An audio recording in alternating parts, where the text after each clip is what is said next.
Good afternoon and welcome to our KRQE.com webcast. We begin with the forecast and meteorologist John Smith. Hi, John. Hi, Elizabeth. We are watching for another winter storm to move into our direction, but out ahead of it, we will see a nice afternoon with warm temperatures, but the winds will start to kick up some through the afternoon, and then tonight we'll watch for the storm to close in. Snow will begin over the San Juans of Colorado through the overnight hours, and then as we move into tomorrow, we'll be looking for that snow to be developing over the San Juan Mountains of New Mexico and into Colorado as well. We'll be looking at over a foot of snow possible, while the Northwest Plateau and the Western Mountains could be looking at 2 to 6 inches of snowfall, and then some scattered valley showers, especially as the front pushes through the metro area. And then as the storm starts to exit, we'll start to see some clearing skies. We'll continue to see a little bit of snow continuing over the northern mountains and into southern Colorado, but cooler temperatures will be moving in and will be sticking around. And I had 2 more maps. I could have kept going for like 5 minutes.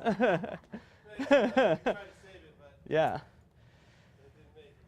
I did everything but talk really, really slow.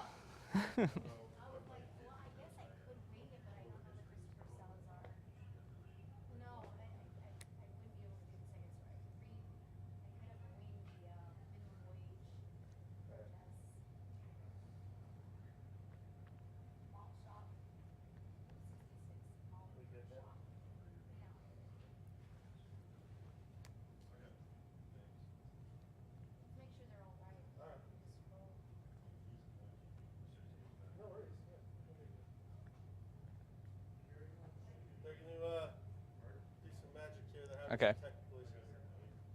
Stand down, take a breath.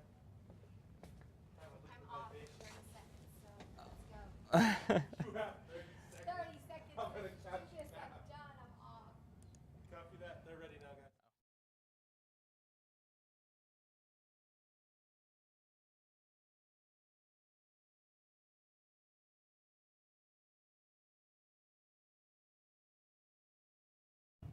Good afternoon and welcome to our KRQE.com webcast. We begin with meteorologist John Smith and the forecast. Hi, John. Hi, Elizabeth. We are watching for another winter storm to move into our direction, but today we will actually see a nice afternoon with those warm temperatures and a southwesterly wind that will start to increase through the late afternoon and into the evening. That's out ahead of our storm system, which will start to bring some snow into the San Juans of Colorado through the overnight hours. Tomorrow, the storm actually moves into the state of New Mexico, and we'll be looking up to around a foot of snow over southern Colorado and into possibly the San Juans of New Mexico as well. Northwest Plateau and the Western Mountains will see around 2 to 6 inches of snowfall. We'll see some scattered valley showers along the front as that pushes through the evening hours tomorrow, and then we'll start to clear that storm out tomorrow, or actually into Thursday, and we'll start to see those cooler temperatures move into the state, making for a much cooler end to the work week. Protesters are outside of the Route 66 malt shop in Albuquerque, where the owner refuses to pay his workers the city's new minimum wage. The owner says his employees agreed to be paid at the old minimum wage rate in order to avoid layoffs. 200 people have signed a petition in the last 12 hours agreeing to boycott the Route 66 malt shop until it starts paying the full mandated minimum wage to employees. The New Mexico Restaurant Association issued a statement this morning urging restaurant owners to pay their employees at the city's new minimum wage rate.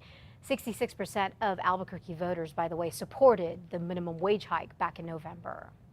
A wanted Rio Rancho man concealing his identity from police ends up in jail after allegedly elbowing an officer in the face. This is Steven Salazar. According to a police report, Salazar got into an argument with an employee at a Dollar General store yesterday. An officer responded to the call and asked Salazar for his name, but he refused to tell the officer. The officer attempted to handcuff Salazar after finding out that he was a wanted man. That's when investigators say Salazar elbowed the officer in the face, punched him several times, and took off. He was eventually arrested. Salazar is charged with aggravated battery on a police officer without great bodily harm and attempting to disarm a police officer. Stay with KRQE for more news and weather updates throughout the day.